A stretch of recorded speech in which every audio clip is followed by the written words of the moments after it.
Hi, kings and queens. Guys, I am Matifa here from Matifa's Handwork, and I am coming with how to make your own fascinator for the very first time. Ta-da! Breaking news. Alright, these are the things that you're going to need: a sellotape, a glue gun, a scissor, a long nose, a feather, rulers, your twin plugs, your molders, the fascinator, which is the fabric that you start with, and the chiffon fabric, and the pins you can get from any stationery shop. This is a brochure that you can get, the brochure of your choice. You can use whichever one that you have, whichever one that you prefer. A glue gun is very important. It must have the glues. Yeah, these are the beads, and scissors and plastic wraps.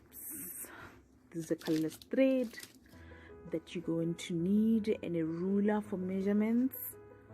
This is a molder that you need, which is very important. You can have a fascinator. You cannot have a fascinator without a molder. This is how I've measured my fascinator. As you can see, I made a mistake here cutting. People who have worked on this, they can tell you that this is not how you cut it. You need to cut it in the middle first. In the middle, in terms of I will show you how to cut the fascinator right. This was a mistake, and I only realized after that I made a mistake. I was putting some more wrap paper on it because I wanted to protect it. It was not enough even after I've used the glue gun to put the beads on the fabric. Then I realized that it actually penetrated right through to the plastic wrap actually. And this is how you're going to make it wet. Make sure that when you work on this fascinator fabric that you make sure that it's wet, because for you to mold it to the right shape, to the specific shape that you want, it needs to be wet for it to work with you. Here I was putting on a spray. That's the head of my spray, and I am now putting the pins on it. The pins are for that. You need the pins for you to do that. I was struggling to get these pins, so I was contemplating on using the long pins. I don't think they were going to work because the molder, it's quite hard.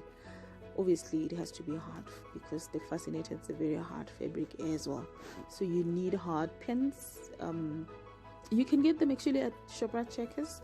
I got this ones at Checkers actually for about $11.99, which is $12, and they're quite good. Only one broke out of that pack that I used. Out of half of the pack that I used, only one broke. And on the fascinator, I think you need to double your fabric. I did double mine, which is not on the video. I didn't take videos of a lot of things as I got to learn how to do things and do them and I learn how to do them as I do them. You know what I mean? So there's a lot of missing videos that are not here, and one of them is putting double fabric, double cinnamon on the molder. Yep, there we go. I made sure that I make it as hard as possible for it to stick and for it to be hard, and it actually came out very good. I was happy with the outcome, even though I made a mistake when cutting. But when I was doubling the fabric, I made sure that the lines are going up the opposite way, so the first fabric was not sitting as towards the same direction as the previous fabric. So that's how I corrected my mistake.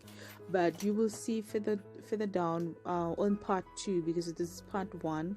You will see on part 2 what I mean when I said I made a mistake when I was cutting the fabric. So this is a mistake that I will correct with the small piece of fabric that is left. But for now, this is how I do it, and I wouldn't want you guys to make the very same mistakes. And I'm saying I will show you how to cut a cinnamon fabric so that you don't get the mistakes. I only realized as I was ironing it that I actually made a mistake. Yes, this is how I was pinning it down, making sure that I don't leave any room for it to come together. There's a bit of a foam there because the spray that I was using had a shampoo in it. So yeah, I guess the shampoo is overtaking the water there. And I don't know if it's important for me to mention this, but some people are putting coconut oil and the oils on the molder before they can put this. So my shampoo bottle, my spray bottle, has some oils in it. It's for my hair, so it's got some castor oil and some olive oil in it. A bit of it, a bit, not a lot, a bit of it, and the shampoo. So the shampoo is just to give it a better smell, because you know castor oils. Subscribe on my channel, subscribe and share my videos, and let me know what you think. You know, the comments are going to be open. I'm open for any constructive criticisms. I mean, I'm not that fussy. I know people will criticize me and make sure that I do better next time. Share my videos and like my videos. Here I was taking measurements for the molder, because for the molder as well you will need a wire. Yep, you'll need a wire for the molder, for the fascinator molder. So the main reason why you need a colorless thread, it's for you to sew in the wire inside the molder. You will see, did I take a video of that? I didn't take a video of that, but I will show you how what I mean when I say you will need that. I will take a video of that specifically, and I will show you how. And a measurement here, I got about 21, but I made sure that I cut a bit longer size, which was 22.5, just in case it's a bit smaller and then I need to correct it. I always do that. I go for a longer size, so that if I had to reduce it, then I do that and it doesn't give me problems. So here I was looking for the end of the sellotape.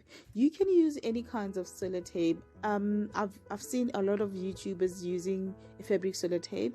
I think it is important for you to make sure that whatever sellotape that you're using, it's gonna kill the ends of the wire, because you know, we all know that the ends of the wire can be very sharp and accident can happen, because this is something that you're going to put on your body. You don't need something that you put on your body and it's not comfortable, or it's a bit scratchy on your skin, or you know what I mean. Yes, so the sellotape is for that. That's how it looks. It's closed. Here I was using the table knife to actually remove the pins, which is quite easy to remove, but then I realized that my fascinator was my cinema was not as dry as it was supposed to be. I saw many of fascinator makers were also ironing the fascinator while it's on the molder, so maybe that's the reason why. As you can see, this is a double fabric on, and this is how I've put the bits. The finishing products, it's gonna have bits like this. So here I was just testing and seeing how they will look like. Thank you guys for watching, and be sure to catch part 2 of how I made the flower and how my fascinator now looks. So that's the flower that I'm talking about, and that's how it's gonna sit. But I will upload a video of how I made this flower. Thank you. Subscribe, share and like. Bye.